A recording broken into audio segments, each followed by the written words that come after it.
6 గ్యారెంటీలకు చట్టబద్ధత కల్పించాలని డిమాండ్ చేస్తూ ఈరోజు బీజేపీ ఎమ్మెల్యేలు, ఎమ్మెల్సీలు అసెంబ్లీ ముట్టడికిచ్చారు. మరి ఈ నేపథ్యంలో ఇప్పటికే ఇటు ఫజల్ బీమాను తెలంగాణ రాష్ట్రంలో అమలు చేయాలి. అదేవిధంగా ఫీజు రీయింబర్స్‌మెంట్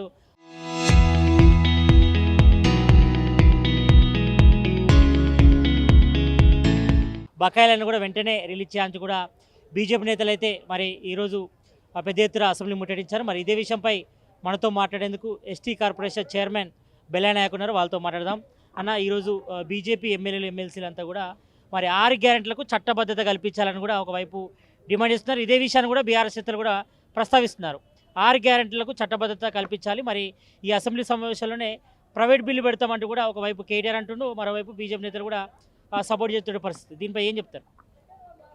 బీజేపీ పార్టీ 60 గ్యారంటీలకు వాళ్ళ భాషలో చట్టబద్ధత ఎప్పుడు కల్పిస్తారట వాళ్ళు చెప్పిన దానికి. కేంద్రంలో అధికారంలోకి వచ్చి 12 సంవత్సరాలు దాటింది. మోడీ ఇవాళనే ముత్తుకుంటా ఉన్నాడు, లాంగెస్ట్ ప్రైమ్ మినిస్టర్ని నేను అని చెప్పి. సంవత్సరానికి 2 కోట్ల ఉద్యోగాలు ఇస్తామన్నారు కదరా నాయన. 2 లక్షల ఉద్యోగాలు ఇవ్వకపోతే 2 కోట్లు వదిలిపెట్టాడు. సంవత్సరానికి 2 కోట్లు అంటే 24 లక్షల కోట్ల ఉద్యోగాలు ఇవ్వాలి. 24 లక్షల ఉద్యోగాలు ఇవ్వకపోతే దాదాపు ఆ 24 లక్షల ఉద్యోగాలు పోయి అన్ని కంపెనీలు మూతపడేస్తాయి, ఉపాధి కల్పిస్తున్నటువంటి కంపెనీలు. కాబట్టి బీజేపీ మాట్లాడే మాటలకు ఏం విలువ లేదు. మేము ప్రజలకు ఇచ్చినటువంటి హామీని అమలు చేసే బాధ్యత మాది. మేము ఇప్పటికే 6 గ్యారంటీలు కాదు 60కి పైగా చేసుకుంటూ వస్తున్నటువంటి పరిస్థితి. మేము చెప్పని కూడా చేసుకుంటూ వస్తున్నటువంటి పరిస్థితి. నేను అంటున్నాను, బస్సు ఒక్కటే అమలు అవుతుందని బీజేపీలు చేస్తున్నాం. రామచంద్రరావు ఇంటికి కరెంటు పోవట్లే. రామచంద్రరావు బీజేపీ నాయకులు ఎంతమంది కరెంటు వాడుకున్నారో అడగండి. అదేవిధంగా ఇవాళ రైతు భరోసా బీజేపీ నాయకులకు పోవట్లే, ఈటల రాజేందర్కి పోవట్లే, బండి సంజయ్కి పోవట్లే. ఎవరన్నా కొన్ని తగ్గించేటటువంటి ప్రయత్నం లేకుంటే డ్రాప్ చేసుకునే ప్రయత్నం చేసిర్రా? కాబట్టి కాంగ్రెస్ పార్టీ ఇచ్చినటువంటి 1-2 హామీలు తప్ప మిగతా అన్నీ అమలు చేసుకుంటూ ముందుకు పోయేటటువంటి ప్రయత్నం చేస్తూ ఉంది. ఇంత కష్టకాలంలో కూడా పక్కనే బీఆర్ఎస్ తోని రోజు దోస్తానంలో ఉంటారు. మొత్తం ఆర్థిక వ్యవస్థను విధ్వంసం చేసింది ఎవరు? అవకాశం వస్తే అభివృద్ధి చేయాలి, కానీ విధ్వంసం చేసిపోయారు. విధ్వంసాన్ని బాగు చేయడానికే ఇబ్బంది పడుతున్నటువంటి పరిస్థితి. అరే 1వ తారీఖు రాగానే 6,500 కోట్లు బీఆర్ఎస్ చేసిన అప్పులకు వడ్డీలు కట్టాల్సిన పరిస్థితి వస్తుంది. ప్రజలకు ఏమైనా పని చేద్దామంటే ముందు మిత్తి కట్టకుంటే బ్యాంకు ప్రభుత్వ ఆస్తులు గుంజుకునే పరిస్థితి ఉన్నది. అంటే మొత్తం కుదోబెట్టేసి రాష్ట్రాన్ని కుదోబెట్టేసి బీరాస్ ఒక దిక్కు విధ్వంసం చేసిపోతే దాన్ని కేంద్ర ప్రభుత్వం నుంచి ఏమైనా ఆదుకునే ప్రయత్నం చేసిరా? 12 సంవత్సరాల బడ్జెట్లో ఎప్పుడన్నా ఒక్కసారి కేంద్ర ప్రభుత్వంలో తెలంగాణ పేరు ప్రస్తావన వచ్చిందా? రామచంద్రరావు గారు బీజేపీ పార్టీకి ఒక దిష్టిబొమ్మ లెక్క ఉన్నాడు. ఆయన దిష్టిబొమ్మనే పెట్టుకున్నారు వాళ్ళు. నా దృష్టిలో అయితే బీజేపీ పార్టీ ఎందుకు పెట్టుకున్నదంటే రామచంద్రరావు అనే దిష్టిబొమ్మను పెట్టుకున్నాను. అంతకంటే ఆయనకి ఏం ఎక్కువ వాల్యూ ఉన్నదని నేను అనుకోను. కాబట్టి నాకు పార్టీ ప్రెసిడెంట్ ఇచ్చారు కదా అని ఏది పడితే అది మాట్లాడితే గురువింద గింజ తనం నలుపెర కదా అన్నట్టు ఉన్నటువంటి పరిస్థితిని తప్ప ఏం కాదు. బీజేపీ పార్టీకి నైతికంగా అడిగే హక్కు లేదు. నువ్వు చెప్పిన అమలు చేసిన తర్వాత మాకు అడుగు. ఇటు ఫసల్ బీమాను అమలు చేయడానికి మీకు వచ్చిన ఇబ్బంది ఏముంది? కేంద్ర ప్రభుత్వం రైతులకు బీమా సౌకర్యం కల్పిస్తుంది, దాన్ని ఇక్కడ అమలు చేయొచ్చు కదా. మీకు వచ్చిన ఇబ్బంది ఏముంది కాంగ్రెస్ గవర్నమెంట్కి? ఫసల్ బీమా యోజన అనేటటువంటి పథకాన్ని అంతకంటే గొప్ప పథకాలు మేము అమలు చేస్తున్నాం కదా. ఫసల్ బీమాను కూడా అనుసంధానం చేసి అమలు చేస్తున్నాం కదా. రైతులకు సంబంధించి మేము ఇస్తున్నాం కదా. ఇప్పుడు క్రాఫ్ట్ 6,000 రూపాయల చొప్పున భారతదేశం అంతా అమలు చేయించి మోడీతో చేయించరా జరా. దేశం అంతా 5 లక్షలు ఇప్పారా మోడీతో అని చెప్పి. ఓ మహావీరుడు అంటారు కదా. ఎంత సిగ్గుచేటంటే బీజేపీ కేంద్ర ప్రభుత్వ పాలన ఎట్లుందంటే 33,000 కోట్ల రూపాయలు బడ్జెట్ ట్రైబల్ వెల్ఫేర్కి కేటాయించాను.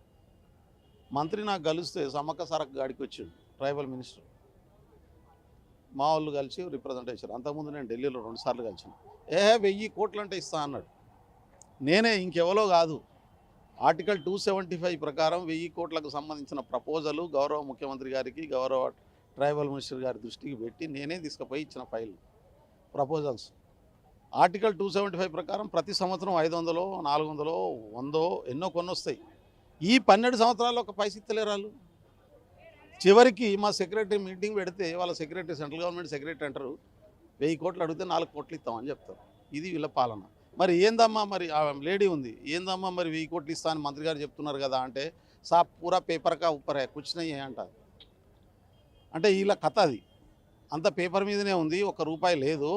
అంత దేనికి పడితే దాన్ని డైవర్ట్ చేసి వాడుకుంటున్నారు. ఇక్కడ ఏం లేదు, ఇదంతా డిపార్ట్మెంట్ అంతా డొల్ల చేసిరని చెప్పి కేంద్ర home secretary tribal welfare incharge secretary చెప్తున్నటువంటి పరిస్థితి ఉంది. కాబట్టి రామచంద్రరావు గారు వీళ్ళు మాట్లాడేటప్పుడు నోరు దగ్గర పెట్టుకొని వాస్తవాలకు దగ్గరగా మాట్లాడితే ఎవరన్నా నమ్ముతారు.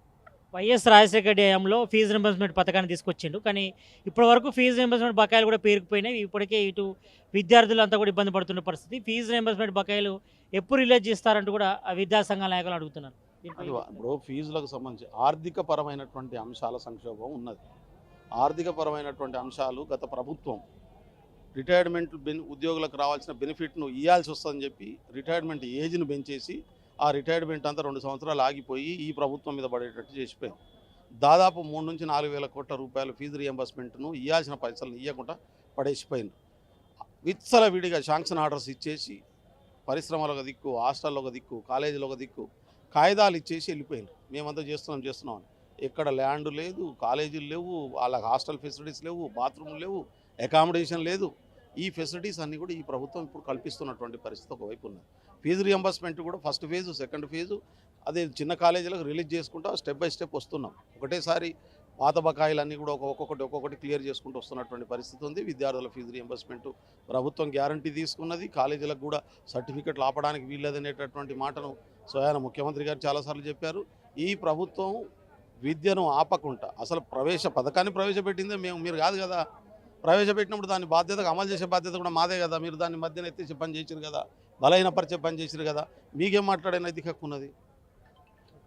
మొత్తానికైతే ఇటు బీజేపీకి సంబంధించిన ధర్నా విషయాల్లో మాత్రం మరి బీజేపీ గత 12 సంవత్సరాల పాటు కూడా కేంద్రంలో అధికారం ఉండి మరి తెలంగాణకు నిధులు కేటాయించడంలో మరి విఫలమైంది. మరి ఈ విషయంలో మరి వాళ్ళు ప్రధాని మోడీతో మాట్లాడాలి. మరి తెలంగాణకు మేలు చేసే విధంగా ప్రయాణం చేకూర్చాలి. మరి ఇప్పటికే తెలంగాణలో 6 గ్యారెంటీలు కూడా అమలు చేస్తున్నారు. మరి కొన్ని గ్యారెంటీలు మరి ఆర్థిక నిధుల కొరత వల్లతో కొంచెం పెండింగ్లో పడినాయి కాబట్టి మరి రాబోయే రోజుల్లో కూడా పూర్తి స్థాయిలో 6 గ్యారెంటీలు అమలు చేసి తీరుతామని కూడా ఎస్సీ కార్పొరేషన్ చైర్మన్ బెల్లాడాక్ చెప్తున్నారు. కెమెరామ్యాన్ వినయ్తో సతీష్ RTV గాంధీభవన్ నుంచి.